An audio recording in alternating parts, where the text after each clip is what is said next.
Good morning, good afternoon, and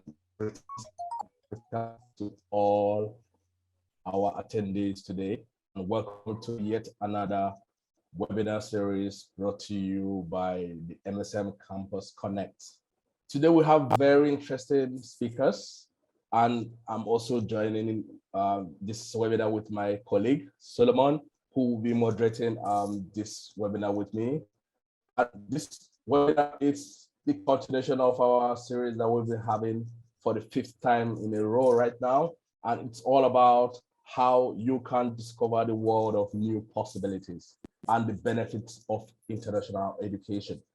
And there's no other way to actually understand and get these benefits rather than speaking to current and former international students from Africa who have really distinguished themselves in the various facets of their careers. In today's webinar, MSM Unify is the anchor, and it's a tech platform of M Square Media, MSM for short. It's a leading education services provider working with colleges and universities to recruit more international students into their universities and diversify their course. So before the end of this session, you're going to learn a lot more about MSM and M Square Media. But before we go directly into this webinar, I want to use this opportunity to let you know that my name is Ikena Mbakogo, and I am here with Solomon, my colleague. Solomon, if you could give us a quick introduction. Thank you very much, Ikena. My name is Oladayo Solomon. Like my regional manager said, MSM is a great platform that have been helping students, and we keep helping students to study abroad at your destination or preferred destination.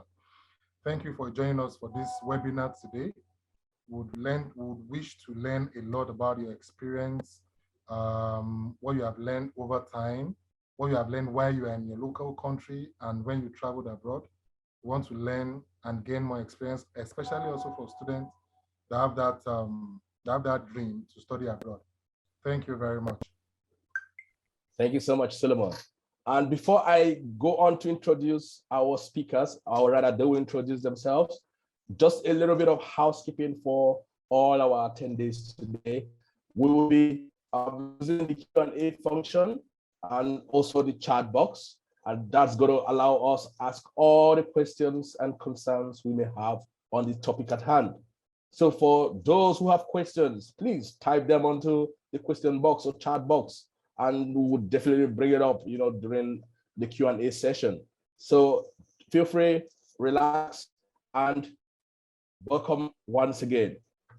So without any further ado, I will request Sherifdeen Babalola to give us a brief introduction, after which Garikai Membele should also go ahead just to let us know, the names, if I pronounce it well, story, just a brief story before we kickstart the session.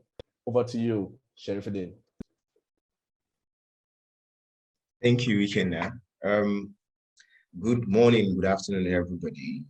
My name is Sherifdeen Babalola. Presently, I'm in Europe studying flood risk management as an Erasmus Scholar, and I just started my master's this year in September. So my background is in fisheries and aquaculture technology. I did that and I graduated back in 2017 in Nigeria at the Federal University of Technology. And I actually have a previous master's degree in the UK via the Commonwealth Shared Scholarship.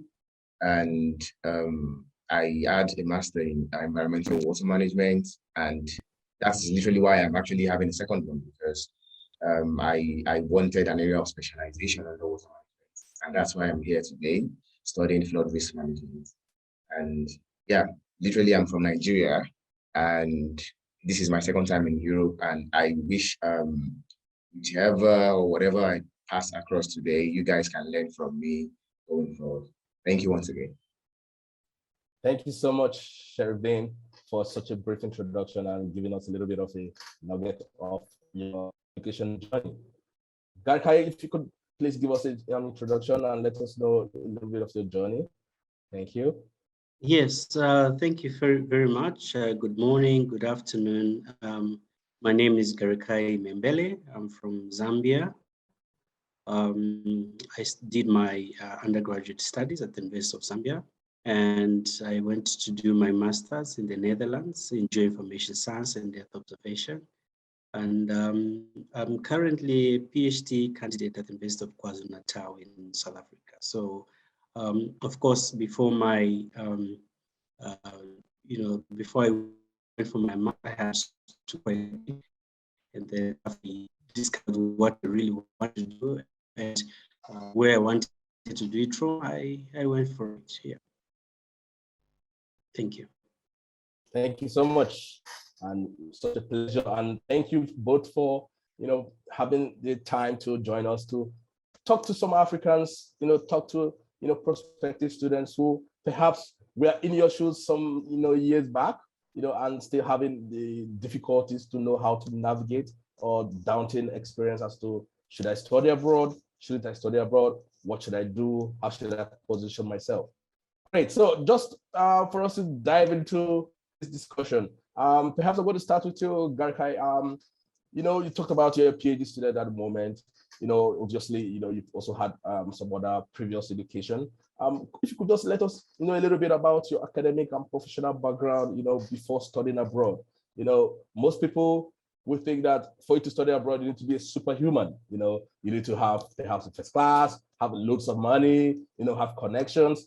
Just a little bit of your academic and professional background, just to make people understand that it's actually possible, to dream and study abroad. Yes, thank you very much. Yes, so I started working immediately. I finished my undergraduate studies.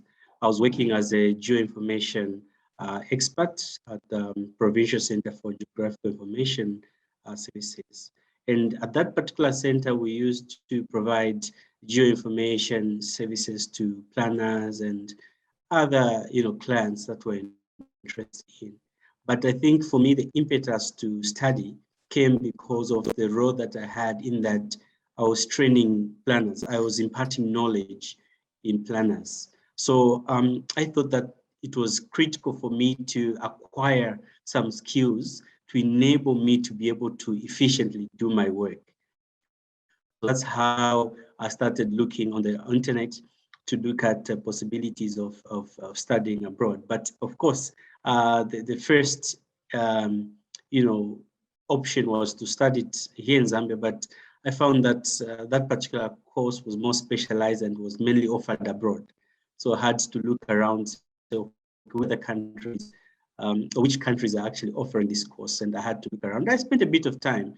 I must say that this process needs you to be dedicated for you to be able to find the places you need, and you need to then invest a bit of time to be able to establish what you want to study. So I think in a nutshell, that's. Thanks a lot, Garikai.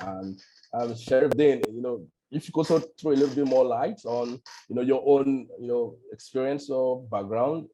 You've told us a little bit, just for other attendees and students to just know that it's possible as a Nigerian, or to let other Nigerians know. Yeah. So I would start by saying whatever is worth doing at all, it's worth doing well. So basically, the dream of at least growing up, there is this question we always ask each other, or people ask us about, okay, what do you want to be when you grow up? That question is kind of common in Africa. And you see majority of people talking about wanting to be a doctor, wanting to be a lawyer, wanting to be an engineer. So you have that high population of people going towards that aspect of life. I had that mindset as well. And personally, I wanted to be a pharmacist. And for 2 good years, I tried getting admission into pharmacy in Nigeria, and I couldn't. So I ended up studying fisheries and aquaculture. Someone from the university back then convinced my parents that I should opt for that course, and as someone that I was always wanted to go for pharmacy, fisheries and aquaculture sounded just way out of it for me. But then I felt, okay, let's give it a try. So I started fisheries and aquaculture back in 2012. And God be the glory, I graduated with first class in fisheries and aquaculture in 2017. But then I did it because I wanted to. Going up my first 2 years, I was not fully interested in that course. But when I went into the course profile, then I saw the benefits and the potentials of the course. Then I strengthened myself, I remained focused, and I did well. But then I was not a scholarship enthusiast. I was never a scholarship enthusiast right from the beginning. Not until I heard about the fact that some of my colleagues got scholarships. And, there's this thing we have in Nigeria, this 1-year national service. I was serving and I heard 2 of my friends, one was in Canada, one was in the UK on scholarships. And I was wondering what's happening. These guys were people that we were, very close in school and stuff. And I was like, how, what happened? Scholarship, what scholarship? How? I was never a scholarship enthusiast right from the beginning. And hearing that my friends were outside the country on scholarships triggered something in me. And I reached out to my friends, information from them on scholarships, and I started preparation and stuff. So basically, my background was more or less something I had to develop interest into, and I can categorically say it has brought me to where I am today. So yeah. Great stuff. So yeah, so yours is based on your motivations, perhaps your friends have already gone abroad, and yeah, very interesting. You delved into a field that perhaps was not the original, thought career, but you're already excelling. And thanks for perhaps the scholarship that perhaps propelled you. But in addition to all this, why did you decide to go abroad? Why abroad? You could have gotten the scholarship in Nigeria, or something. Why did you decide that it should be abroad? Thank you. Thank you for that question. Thank you for that question. So let me also say this. I had actually started my master's program in Nigeria before I got my first scholarship. So there's a story behind what triggered me into coming to abroad. Aside the fact that here we've heard, well, of course, we've heard the stories about how improved and, the quality of education and stuff. We've always heard about these things here from friends and, online and stuff. But another thing that actually triggered me into wanting to study abroad was the fact that there's a story to it. And also this was during the time I was serving. I went to a program with my boss then, the HOD of the department I was serving in, and I met someone back then. And my HOD or my boss introduced me to this person. This person is a professor in the Federal University of Agriculture back then. This person my HOD introduced me to this person, and during the introduction, he was telling the professor, "Oh, hello, sir, meet my core member. He was posted to my department. He finished from FUTA. He graduated with a first class, and all sorts of stuff like that." So the first question this man asked me was, "What is my plan going forward?" So I told him, as at that time, I had already enrolled for my master's program in FUTA. And I think I was also planning on getting a scholarship to fund that master's program too, as at that time. So I told him that was my plan. He made a statement that changed my orientation. He said, "Mr. Babalola, as a first class student, if at the end of the day, you end up going back to your alma mater, attending classes with your other colleagues that probably graduated with, probably a 2-1, a 2-2, a third class, then you've not really made a difference."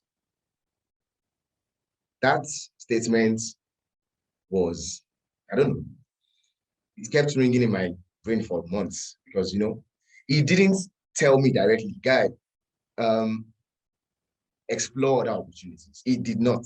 But with that statement, it got me thinking. And I, you know, coupled with the fact that I heard about my friends' scholarship and stuff, I was like, okay, I need to explore this outside world that these guys are talking about. I have to explore it. I have to experience this advanced level of teaching. And those were things that actually motivated me. Great stuff. And that was a very good, you know, line from your boss then, you know, because that's a distinguishing factor, you know. In life, you meet people, you have conversations, and these are the things that, you know, shape our thoughts, our experiences. And thanks to him, you know, without that, you wouldn't be here sharing your story, right? So great stuff. Garikai, could you also just give us a little bit of your motivation as to why did you choose to study abroad? Why abroad? What's the catch? You know, I think why not in Zambia? That question is very, very important. And once an individual answers that question, then they'll be able to know the steps to take. I think in my case, the first reason I decided to study abroad was the fact that the course that I wanted was not being offered here in Zambia. So I had to look abroad to get that kind of training that I wanted. The second reason was the fact that, you know, when you study abroad, you interact with many people across the globe. And that gives you an opportunity to have, you know, people all around that you can network with, even for business purposes, you know. Interestingly, I think there was a time I went to P.h.D, and, you know, we were stuck, we were looking for things. We went to this government office to try to get some inquiry. Yesterday, I found that I was with, you know, when I was studying abroad. And that just changed everything, because it's waste time to move from one office to the other. I just said, give me the details, I'll do this for you. Okay. So that made, you know, life easier for me. Another example is that, you see, I'm also involved in consultants. So you find there are certain things that you want to do, and perhaps, you know, the skills may not be available. So then you tap from the network that you created abroad. There are friends that are, you know, in let's say Peru. There are friends that are in China. There are friends that are in Nigeria. There are friends that are all over the world. So you simply say, hey, I have this undertaking, I have this contract. Are you willing to bring your skills on board so that we undertake that? So you see that it makes it a lot easier, because you have, you know, these experts that are all around the world that you can actually get in touch with, and then you can do the task. And perhaps another very interesting point is also the cultural part. You know, culture plays an important role in shaping our lives, you know, our belief system, our work ethic, and how we look at the world. So when you go out there, you begin to appreciate what other people do and how they do it. You get the point. So for example, I was in the Netherlands, and you've heard of, you know, the way the Dutch work very hard. So for me, it's very critical, you know. So I acquired that skill, or let me say that cultural experience of having to work very hard, because I had to interact with these hard workers. You get the point. So these are things that we need to appreciate when we are studying abroad, that, you see, there are a lot more things that you acquire apart intellectual, academic, you know, knowledge that you have. There are cultural things, there are behavioral norms that you acquire, there are, you know, attitudes and skills that, you know, may not be there locally, which you can benefit, and that make you a whole-rounded person, because I can now work with anyone, you know, because when you're studying abroad, even the learning system is different. They want you to do group work, they want you to discuss. Then you find that you begin to learn how to interact with people from different backgrounds. And most of the work today is multidisciplinary, you know. So having acquired that skill of having to work with people from different countries, with language, technical skills. How do you work together to be able to succeed? So this also acquire.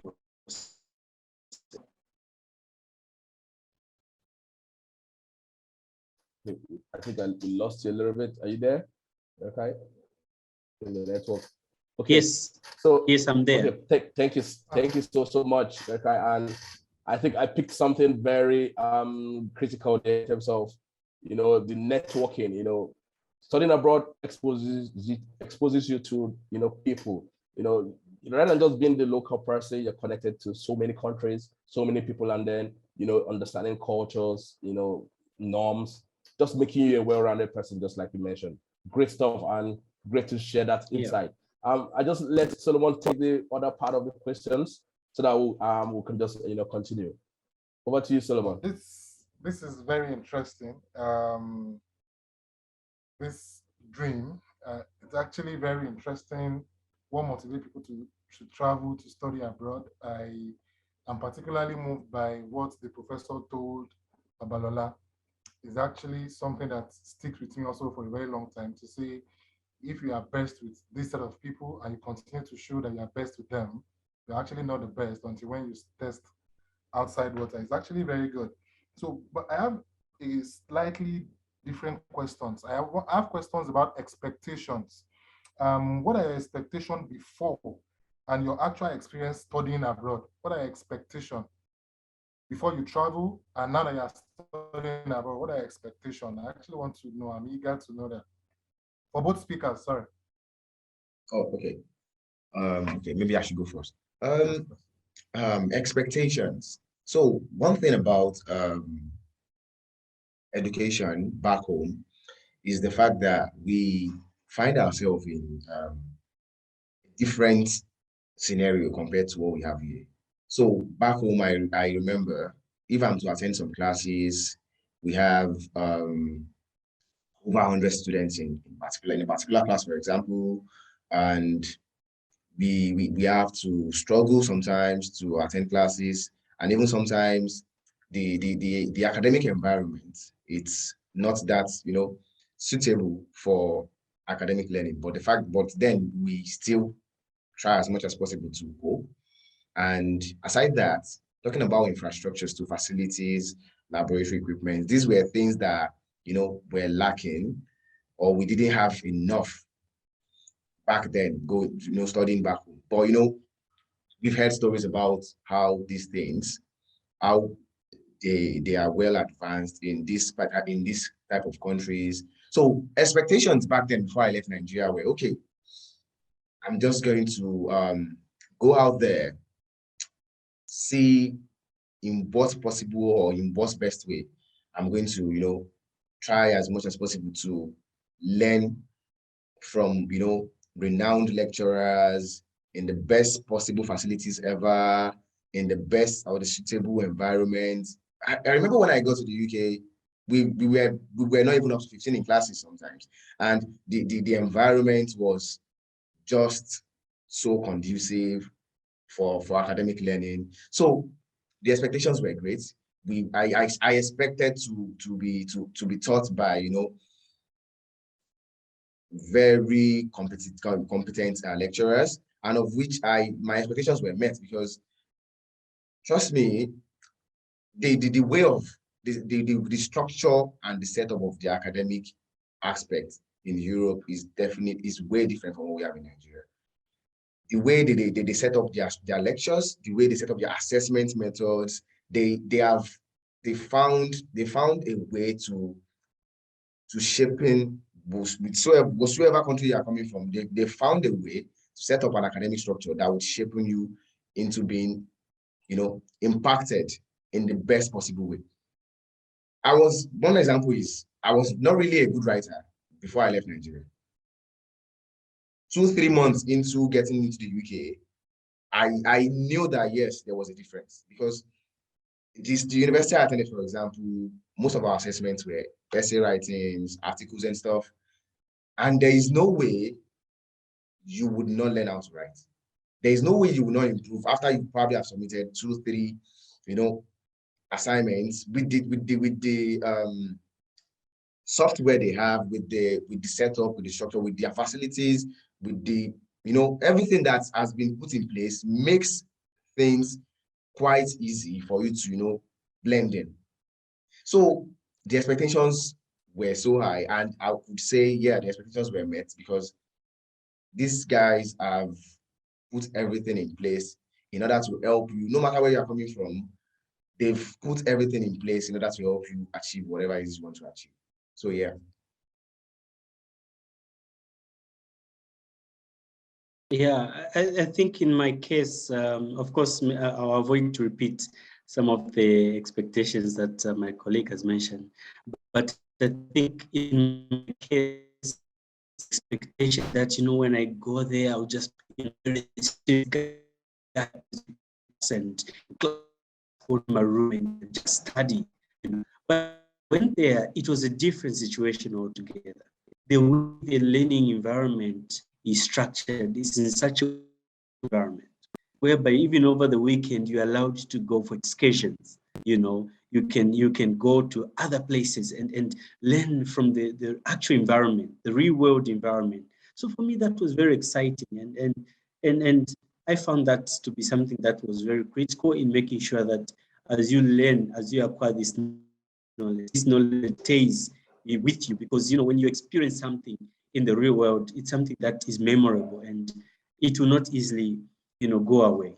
So that was something that was very, very exciting. And another expectation was that I would just, you know, also, you know, visit the country and know places. Of course, I ended up doing much more, because then it gave me the opportunity to also go to different countries. You know, you go to France, you go to Belgium, and so that was also something that was very interesting, because over the weekend they encourage you to say, hey, when you have the chance, visit places, you know, go to the neighboring countries. And for me, also having to ride, you know, in the Netherlands, riding a bicycle is something that is huge. I had to buy myself a bicycle, and it was exciting to actually find myself riding all the way from the Netherlands to into Germany, you know. So that was something that I never expected, but, you know, through that, it was something that that was very exciting. So sometimes find your expectations that are made. Sometimes the expectations, you actually even go beyond the expectations, because I think they take their time to structure their, you know, curricula, and they make sure that you are not just busy with your books and your work, but also give you another view, you know, so that you can be more relaxed, more restful, so that you know, you enjoy your learning experience. Yeah. Yeah, thank you very much. That would have taken me to my next question, but the way you've explained these questions to me, I've actually taken part of what I would have asked the second time, because I wanted to ask questions like, how is studying abroad different from studying at home? You would answer that for me a bit, then you would, because I think you've answered a bit of those questions, the learning culture, what you were expecting. You even said sometimes they exceeded your expectation because of the facility and all. But I actually wanted to also ask, just give us a bit of difference between their culture, and I want to also know, were there adequate opportunity for part-time jobs, internships, and stuff like that? Any opportunities like that? Okay. Yeah. Yeah. So perhaps before I answer that question, perhaps another very interesting thing that is different is the relationship between the lecturer and the student. You know, here there's that level of respect to your lecturers. It's a lecturer. Sometimes when he's passing through a particular corridor, you even want to run away, and, you know, you just meet them in class. But, you know, studying abroad is a whole different arrangement. You even have coffee with your lecturer. You know, you have a break. You're even talking in a very relaxed environment. I think that is something that is and I was surprised.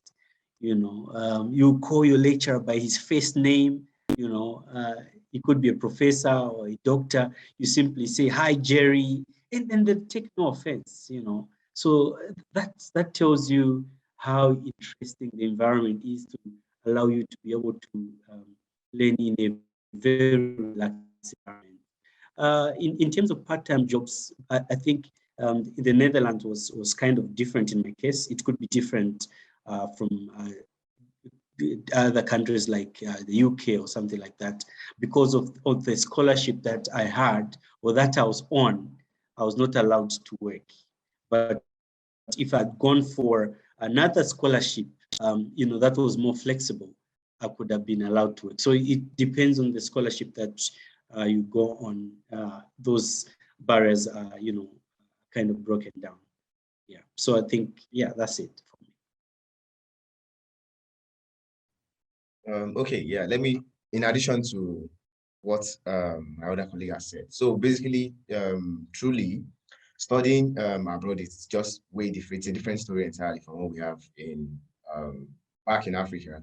I could remember I was in a program with the vice chancellor of the university I attended to in the UK, Cambridge University, and after the program, we're just just normal chats and stop and chat, and I approached him, and you know what it entails to approach the vice chancellor back in my country in Nigeria. You can't even approach a vice. You don't have access. Okay, so I approached this man and I introduced myself to him, and we're talking, and I told him, I made a statement to him. I said, "Sir," he said, "Please don't call me sir, call me this." Oh, okay. And I told him, I said, "Sir, I made the mistake again. How it sounds, And he corrected me again. So I called him by his first name, and I was like, back in my country, I said, I would love to take a picture with you, and I would love to have a handshake with you while I take that picture. And I told him, the reason why I'm doing this is because so I can show people back home how things have been done here. To me, it was something big, but to him, it was nothing. That is in terms of interrelationship between the lecturers and students, like you have rightly said, it's so easy. You get to talk to your if you attend the class and you probably have issues with whatever it is you were taught in class, you have the opportunity to meet with that lecturer. You have opportunities to send mails for guidance or for more explanation from that lecturer without having the fear of, oh, he's gonna neglect me, he's not gonna reply. No. In fact, they will be happy if you reach out to them for more help. They will be happy because that's what they are paid to do, and they are always happy to help. So it's the study period, the study way, the pattern, everything is just way different. And in terms of jobs, like he has rightly said, scholarships restrict you from doing part-time jobs. However, one thing you should know is this job of a thing is country dependent. In the UK, as a student in the UK, you are restricted to 20 hours per week of work. So even if you probably end up in the UK, for example, as a self-sponsor, you literally can't work more than 20 hours in a week while you are studying. So that is one thing. I think in some European countries too, is the same thing. In Germany, for example, where I am at the moment, you are restricted to 20 hours per week, and you cannot exceed these hours because it will have a repercussion going forward later in the future. Then, yeah, there are a lot of opportunities. In the UK, when I was in the UK, I have a lot of friends that went into part-time work, and yeah, there are a lot of opportunities. The only thing is you can't, with your student visa, you might not get office works or official jobs, but there are a lot of casual works you can do while you are studying in order to compensate. If you are a self-sponsor or if you are under a scholarship that does not mind you having extra money, there are a lot of opportunities in the UK. There are a lot of casual works, there are a lot of warehouse works, there are a lot of care works that you can do in the UK, and I think it's the same across most of the European countries too. As long as you don't exceed your normal working hours, there are jobs available. The only restriction you probably have with countries that are not speaking your official language, for example, me, for example, since English is the common language in my country, in places like this, Germany, for example, you might have issues with getting a job because of the language barrier. But then, aside that, generally, there are works, there are jobs, there are job opportunities for students as well. Thank you very much. I still have a lot of questions. I still have some questions, but I will let Ikena, because I think he has some questions also. Because it's actually getting very interesting, and I think it's an eye opener even for students that actually have plans to study abroad to have this kind of discussion and exposure. Ikena, please. Yeah, thanks a lot, Solomon, and great conversations, going forward. It's interesting, even though you study abroad, there are distinctions, the kind of scholarships. Yeah, even though you can work, let students know that it's not just the kind of, office work where you're just going to earn a lot. You're restricted to 20 hours a week, which perhaps may not really give you a lot of money, because remember, you're studying also, so you need to balance both. So it may just give you a little bit of pocket money. So you need to weigh and know whether is it worth it. So for self-sponsored, perhaps it may be very necessary just to reduce the burden on the costing. But yeah, you can't really get those big jobs. You just need to be able to work, for 20 hours a week. So yeah, great stuff. Just moving a little bit, out of the experience and the working part. You guys are top professionals in your various careers now, and thanks to partly thanks to the education you had abroad. So just to be able to get a bit of an insight, did you have any support, that prepared you for this level? Garikai, you're a P.h.D student now. Was there any, in terms of how to write CVs, how to maybe do interviews, how to position yourself for a career post-graduation? Or was it just your own initiative, understanding how all this goes? We are there counseling or any type of whatever. Yeah, I think for starters, if you can find people that can mentor you and help you, the better. Because it can be a lengthy and tedious process. I think in my case, I have anyone to guide me, to do it for me. I had to go through it myself. That was a lot of. I would stay very late after 1 hours to find scholarships, to know what to do, and to read the guidance and all that kind of thing. So like I said, I didn't have the opportunity at the time to consult anyone, but I think now there are a lot of platforms where you can seek help. There are a lot of organizations you can get in touch with that can facilitate.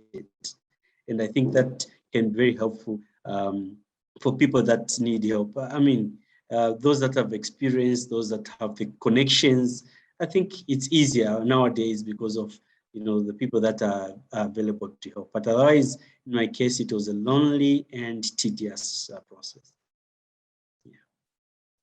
Yeah, Mr. Babalola, did you get any support, for the next level of your career post-graduation? Okay, I would say, right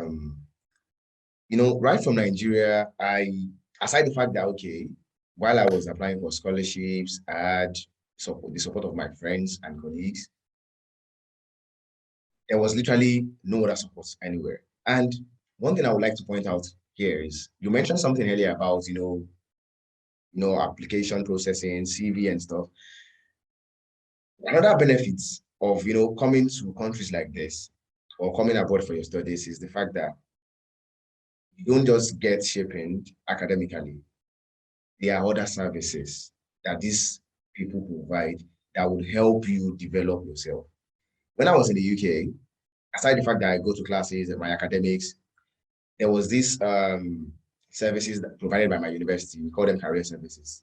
These people are there to help you shaping your post-study period, like to help shaping your life in your post-study period, help you with career decisions, give you advice on, okay, because in fact, the first thing they did for me when I booked an appointment with that service was to help me with my CV writing. So apparently in the UK, they are now, it's not just in the UK, I think globally right now, if you are versatile about there are a lot of softwares right now that you can use to, improve your CV writing and stuff. The CV I used to get my first scholarship, every time I open my laptop and I check it and I see it, I wonder how I could use that CV to win a scholarship. I submitted that. There's this software I use in my university in the UK. I submitted that CV for grading and stuff, and I had less than 20% out of 100. After I submitted the CV, after the screening and everything, I had less than. My CV was so poor, I had less than 20%. In terms of structure, in terms of structure, CV structuring, in terms of in choice of words, it was that bad. And I had just one session with these people. And at the time I worked on my CV and I resubmitted, I had an 86%. So aside the fact that you are going to, get academic, tutoring from these guys, there are other services too. At least I have 2 appointments with the career services at least twice every month, where they will assign you to someone, you have a formal discussion with this person, you tell them your plans, and they tell you, okay, why don't you try this option? Why don't you do this? Okay, these are your plans going forward. But there are services like that in this part of the world. And that would even put or limit the pressure on you as a person. Because of course, we know as Africans, we think a lot about, oh, okay, now I'm doing this. In the next couple of months, I'll be done. Where will I go next? What will I do next? These people are there to provide advice and, insights on, okay, this is what you should do. Why don't you try this method? People have done this, and it has worked for them. Why don't you, they give you a lot of opportunities for you to explore in order to be able to develop yourself. So while I was in the UK, I had a lot of help from career services. And it's one of the reasons why I'm here today too, because, I had someone I could discuss, because when I was rounding up my master's in the UK, like I said, we give updates every month. And I had, as at the time I was rounding up, I had close to 3 to 4 options that I wanted to explore personally. And I tabled them down to the career services, and they gave me their own opinion about all the opinions, all the ideas I had. And at the end of the day, I'm here today. So aside studies, there are other services that are provided by these universities. And let me say this, it could be university specific. The fact that my university provided that service, it does not mean every other university would provide it. And also it could be country specific. Like I said, in the UK, that was what I experienced. I've not had that ever since I came to Germany. But of course, every university has its own, way of setup and stuff. So yeah, I feel like I've had help. Ever since I came here, I've always had help. But coming back from Nigeria, I had little help. Nice. Thanks a lot, Mr. Babalola. Okay, just we're going a little bit slow in terms of the timing, or rather, we're a little bit ahead. So just to get my last few questions across, I'm going to be bundling questions together now.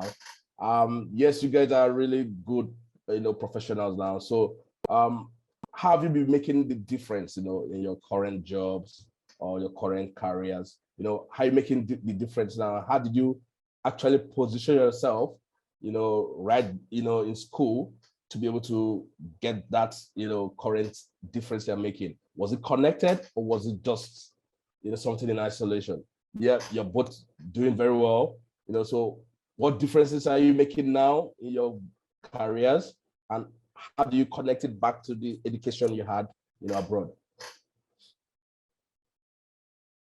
Anyone? Yeah. Yes. I think that's a very important question.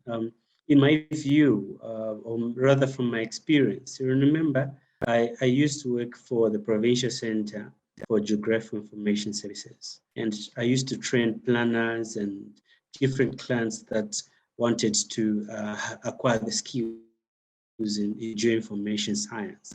And so when I completed my master's degree abroad, I came back, worked for a few, I think for around 2 years, and then I decided to go to work at the university. So the idea was to be able to impart knowledge. Remember, I had to go abroad because the kind of course I wanted was not being offered in the country. So I had to now say, hey, what role can I play to bring these skills within my country so that then people who are not able to find scholarships abroad can actually study within. So I'm actually now working in this where I'm actually a lecturer there. So I am now passing on that knowledge that I acquired to learners within the university so that then they can actually be able to improve their decision making or begin to do their work in a more professional manner. Also integrate kind of ethics of students realize that they call me by my first name and I take no offense. You know, they can call me anytime that they feel like. I take no because of the way I was trained abroad. And I bring that kind of experience locally so that then people can also have a different kind of experience that they may not have the opportunity to experience because they're not studying abroad, but they're studying locally. So that's how I'm actually doing it. Brilliant. That's great. Once you've had that great experience, you're bringing it, and now your students in Africa also have it and reaping the dividends. Yeah, Mr. Babalola, just try to help us tie, what you're doing now in terms of, the development, the progress through your education, possible? Yeah. My first master's was in environmental water management, like I said. So basically, the environmental water management program in Cranfield University, it's kind of a generic program, like it's more general. It encompasses different fields of water management. And, talking about the different subsections of water management. And the one I had in the UK was it's a bit difficult to have an area of specialization because it brings about different sections. So it was one of the things that, informed my decision about coming for this one I'm actually doing now, because I'm presently doing flood risk management, and it's just an area of specialization under water management. So for someone that I want to have, I wanted to have a focus, an area of specialization. And luckily for me, my thesis for my first master's was somewhat related to flooding. And that was where my interest in flood risk management developed from. So I had a thesis that worked on something related to flooding, and I had a discussion with my supervisor back then.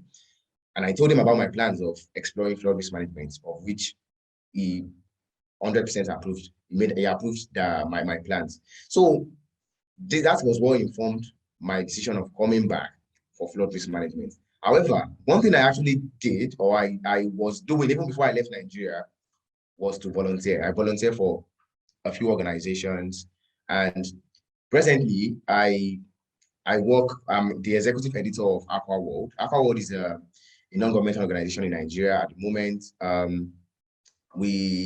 Our mission is to to give quality, or to give quality to the aquatic life, to add value to the aquatic life, and we want the conservation and preservation of the aquatic world.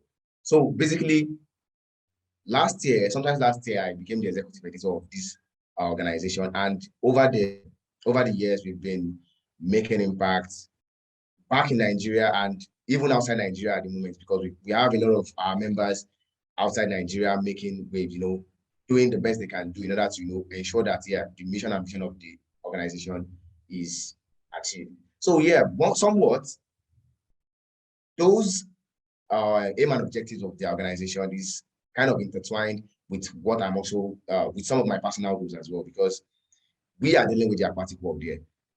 Water management, everything still boils down to the aquatic world. So one way or another, I find a way to link whatever it is I'm studying to whatever work I'm doing, or any volunteerism or any volunteering work I'm actually doing. So yeah, one way or another, I feel there's this link that's generated going forward.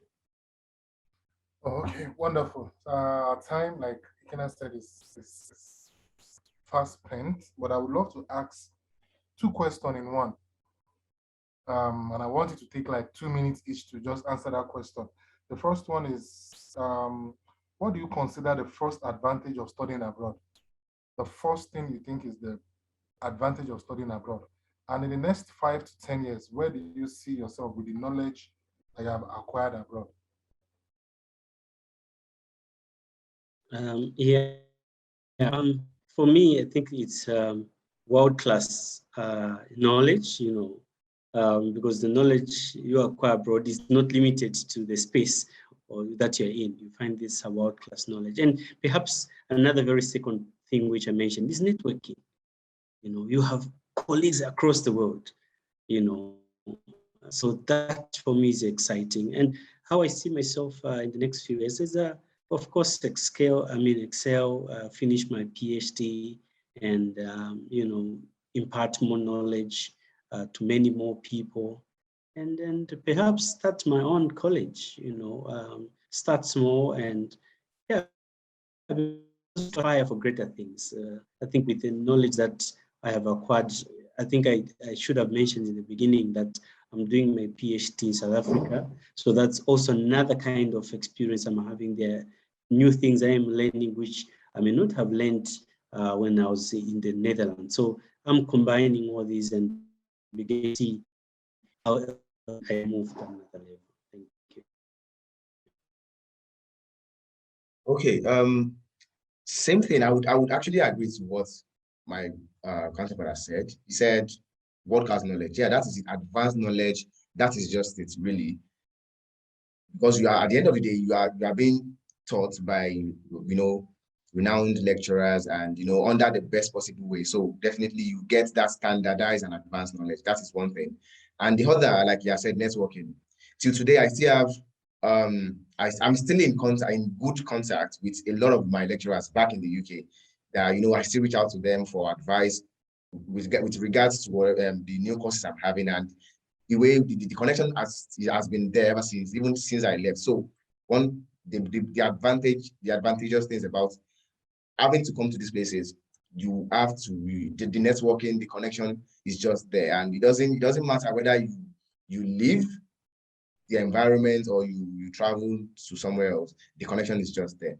Then talking about in the next 5 to 10 years, this question I really don't like to answer, but what I know is, because one thing about me is I'm someone that believes whenever I find myself, I'm very sure where I'll be in the next 5 years would definitely be higher than where I am today. That's one thing about me. This time last year, I wasn't even sure I was going to be in Europe again, because of course I was a Commonwealth scholar.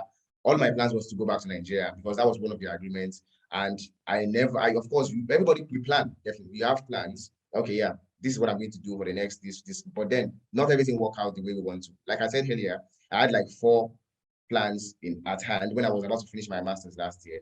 And today, this was the one that worked out for me. So, but one thing I know is, in the next 5 years, I'll be out there making impact globally. That is just it. Brilliant conversations, and we are really truly learning from your wealth of experience. Having had the privilege to be scholars and then went abroad and now impacting and even giving back. This is definitely one of the great advantages. You already started giving back to the society, trying to motivate, trying to get people learn from your experience. We are fast spent on the time, and I just want you to just 10 seconds, just give us your parting shots on studying abroad, just something you're going to leave with prospective students, just the parting shot, just within 10 seconds. Yeah, for me, go for it, do it, and great, the best. Perfect. Mr. Babalola. For me, just stay committed and, determined, then it's going to work out. Thanks a lot. So this has been a very great one, and we've been talking to very great scholars, top professionals in their various fields of study. It's such a wonderful time. 1 hour just flew by just like that, and we are super grateful for the time. Our speakers for coming to share their experience about studying abroad and how, and you as the attendees can as also benefit from this. And I also want to give special thanks to my colleague, Solomon, who anchored this session with me. It's such a very good one. Okay, so give us another time. Next week we are going to be having this same session. It's going to be a weekly event, and every week we have speakers coming to share their wealth of experience to let us know the good advantages of studying abroad. And guess what? Next week is going to be a very different topic. Not really, it's about studying abroad, but something really different. And I want to say thank you so much, Mr.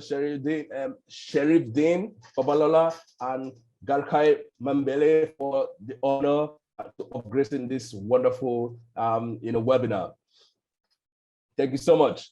And just for parting, and before we go, I just want to let you know that this webinar was brought to you by MSM Campus Connect, and it's a series that allows you, have the knowledge about studying abroad. And MSM is a one-stop international education, provider. It's a marketplace, for all your needs as a prospective international student. It provides official information on thousands of programs of institutions, tells you a lot about scholarships, about loans, gives you information on study guides, programs. It's such a very robust platform, and most international students take advantage of this to be able to begin their study abroad journey. So I will really encourage our attendees to have a look at our website. It's on the screen right now, and you can always send us an inquiry.